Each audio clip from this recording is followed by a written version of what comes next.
There we go. Number 88. Gonzalez. Oh, how you doing, folks? Jennifer McCreath from Newfoundland, Canada. It's Monday night, October 8th, 2012. Yes, I'm wearing a Kansas City Chiefs jersey. I've been a fan of this team since 1993 when I was first introduced to the National Football League. It's the first time I think I've ever actually turned my camera on and talk about this team, and we had I guess a controversial incident yesterday where the quarterback, Matt Cassel, has been struggling. The whole team's been struggling, obviously, and Cassel went down with an injury, and the fans actually at home were cheering the injury. The offensive lineman was obviously very upset when he spoke with the media, and I've watched every Chiefs game for the past, gosh, how many years have I bought the package? Over 10 years, and I paid close attention to this team for 20. Physically traveled from Canada to Arrowhead Stadium on 3 separate occasions to see games there. Seen the Chiefs live in person on the road 3 other occasions as well. It's no secret we've had a rough 20 years. So many changes, so many promises, new coach, new quarterback, we're going to do better, and it doesn't seem to materialize. We always go after other people's leftovers with quarterback. We've taken backup quarterbacks to become our starters, going all the way back to Elvis Grbac, Steve Bono, Rich Gannon, Trent Green, and now Matt Cassel. Flashes of brilliance from them all at times, but ultimate failure to achieve team goals. Revolving door of offensive coordinators, players. We've had great running backs, and they always seem to get injured. Priest Holmes had a phenomenal season in 02 and 03. He gets hurt. Jamal Charles last year gets hurt. It's not just, no, sure, the quarterback takes most of the heat when the team struggles, but and yes, Matt Cassel has not played well, but that O-line has not given him the protection. Our running backs have been fairly inconsistent. Charles has had some good plays, but he's also fumbled the ball. Peyton Hillis has done dick all. Dwayne Bowe, you've dropped a lot of passes this year. You got to establish the run. If you can't establish the run, you're not going to have a good passing game. And we're just brutal all over the field on offense. As well as defensively, we've given up. That we quit in that Buffalo game, got destroyed.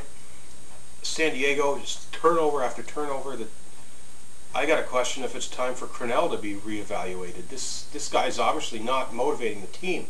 You're not getting fired up for these big games. You're coming out flat. You're getting down badly in the first quarter in almost every game. Is it okay to boo? Yes. We buy tickets, we can cheer, we can boo, do whatever the heck we want. Is it morally right or wrong to boo an injury? Of course not, it's horrible. Cassel's a good guy. He's given back to this community, his adopted home at Kansas City, with tornadoes and things like that. He's put a lot of his own money and time into that. He's a community guy. I don't think it's his fault that the team is as bad as it is. Changing quarterbacks right now, I don't think Brady Quinn or Ricky Stanzi is going to help us either. I can honestly say I don't blame the fans. I don't think it was a genuine hatred that they were booing. I think it was a spur-of-the-moment reaction, calling for change for all of this game. I think it was more cheering, not the injury, but cheering the change. Great, now we can finally try something different. We can put someone else in a quarterback and see if that actually helps this team win the game today. I don't think they were cheering because Cassel got hurt. I can understand the guard there getting pissed off, but hey, you got to take it. The team has been crap year after year. The few years we've managed to get into the playoffs in the past 19 years, we've choked. Going all the way back to 95 when Lynn Elliott couldn't kick a darn field goal to save his life. Elvis Grbac was brutal in that home playoff game against Denver in '98 season. 2003 we were 9-0 and we ended up 13-3 and choking out to Indianapolis where our defense was completely useless and Greg Robinson got turfed. A couple of years ago we managed to win the division, but lost our last couple games going in and got blown out by Baltimore. All the hype about this year, how we're going to be better, and no, we're 1-4. We could easily be 0-5, and the future does not look bright at all for this team.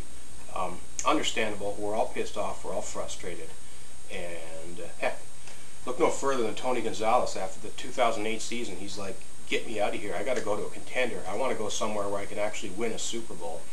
And I don't blame the guy for that. He's with the Atlanta Falcons, the team I picked at the beginning of the year to win the Super Bowl, by the way. They're off to a 5-0 start. Chiefs, don't take it personally. Cassel, hope you're okay. Concussions, it's a rough sport. Let's just put this game behind us and move on. Heck, the defense played well. You only gave up 9 points to the Baltimore Ravens. Flacco, Ray Rice, what's that receiver's name? Bolden. Phenomenal team, quite frankly. And we were in the game, even with all those mistakes. We could have won that game. Let's regroup. Let's refocus. We got another big game ahead next week against a team that I think is quite beatable. The Tampa Bay Buccaneers have been inconsistent as well. All it takes is one win to get yourself back on track. So let's move on. Let's give it a go, folks. And go Chiefs. One game at a time, and let's get her done. The best fans in the world, no doubt. I've been to football games all over the league, and I can honestly say I'm proud to be a fan of this team, and I think it's just an awesome organization. The phenomenal experience of being at a game at Arrowhead is nothing like it. So let's get over this issue and move on, folks.